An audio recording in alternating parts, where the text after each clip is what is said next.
Hi friends, మనం ఇప్పుడు సింపుల్గా చికెన్ కర్రీ చాలా టేస్టీగా ఎలా చేసుకోవాలో చూద్దాం. ఫస్ట్ మనం చికెన్ కడాయిని స్టవ్ పై పెట్టుకొని స్టవ్ ఆన్ చేసుకొని మనం ఒక 4 స్పూన్స్ ఆయిల్ వేసుకోండి. హాఫ్ కేజీ చికెన్కి మీరు ఆయిల్ తగ్గట్టుగా ఒక 4 స్పూన్స్ వేస్తే సరిపోతుందండి, చూసుకోండి. నెక్స్ట్ ఆయిల్ కొద్దిసేపు వేడైన తర్వాత ఇంకో ఇలా వేడైందా లేదా ఒక ఆనియన్ పీస్ వేస్తే తెలుస్తుంది. ఇప్పుడు ఏం చేయాలంటే ఆనియన్ ముక్కలును మనం పచ్చిమిర్చి సన్నగా పొడవుగా కట్ చేసుకోండి. ఇలా ఒక 3 మిర్చీను ఆనియన్స్ ఇందులో ఆయిల్లో వేసేసి ఇలా ఫ్రై చేసుకోవాలి. కొద్దిసేపు మూత పెట్టేసుకొని అలా ఉంచుదాం ఒక 5 సెకండ్స్. తర్వాత ఇదిగోండి, కొద్దిసేపు మగ్గిన తర్వాత పుదీనా ఆకులు కొద్దిగా వేసుకొని ఇలా తిప్పేసుకోండి.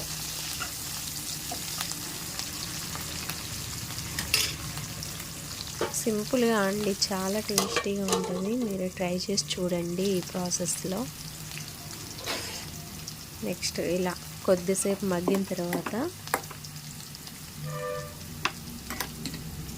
చూసారు కదా, ఇలా ఆయిల్ కొంచెం ఆనియన్ పీసెస్కి కొద్దిసేపు ఇలా మగ్గేలాగా వచ్చేసేసి నెక్స్ట్ అల్లం వెల్లుల్లి పేస్ట్ వేసుకోండి, 1 స్పూను.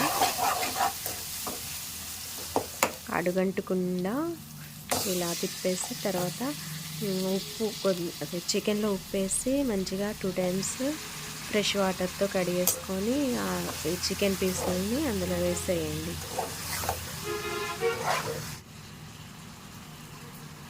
నెక్స్ట్ ఒక టేబుల్ స్పూను సాల్ట్ వేసుకొని చికెన్ పీసులతోనే వేయండి. లాస్ట్లో వేస్తే ముక్కలకు పట్టదు.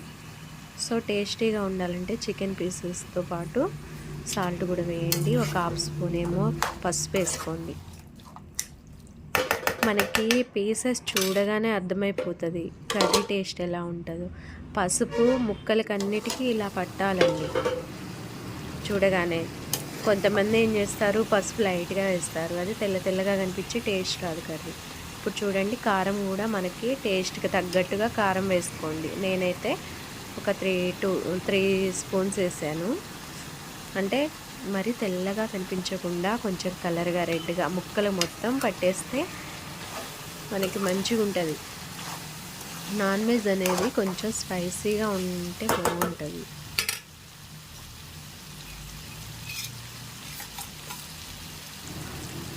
నెక్స్ట్ ఇలా ఆయిల్ చూసారు కదా ఎలా వస్తుందో, పైకి స్ప్రెడ్ అవుతుంది కదా ఆయిల్.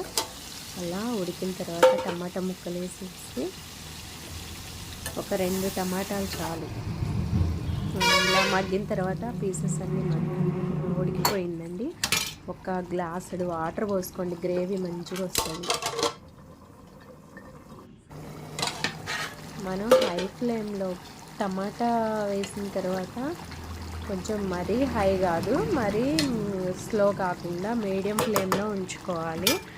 ఇదిగో ఇలా మనం వాటర్ పోసిన తర్వాత ఇలాగా ముక్కలు మొత్తం ఉడికిపోయిందండి చికెన్. ఇప్పుడు నేను ఇంట్లో తయారు చేసుకున్నటువంటి మసాలా, గరం మసాలా అన్నీ మసాలా దినుసులు వేసేసి ఇలా ఇంట్లోనే పౌడర్ చేసుకుంటాను. అది కూడా మీకు నెక్స్ట్ వీడియోలో చూపిస్తాను. చాలా టేస్టీగా ఉంటుంది. మనం చికెన్ కర్రీ అంటే మసాలాతోనే టేస్ట్ వస్తుంది, చూసుకోండి. ఇలా లాస్ట్లో మసాలా వేసిన తర్వాత కొద్దిసేపు ఇలా మగ్గనివ్వండి. తర్వాత లాస్ట్లో ఇక కొత్తిమీరతో పైన మంచిగా ఇలా చల్లేసుకొని ఇక చికెన్ రెడీ అండి. చాలా టేస్టీగా ఉంటుంది.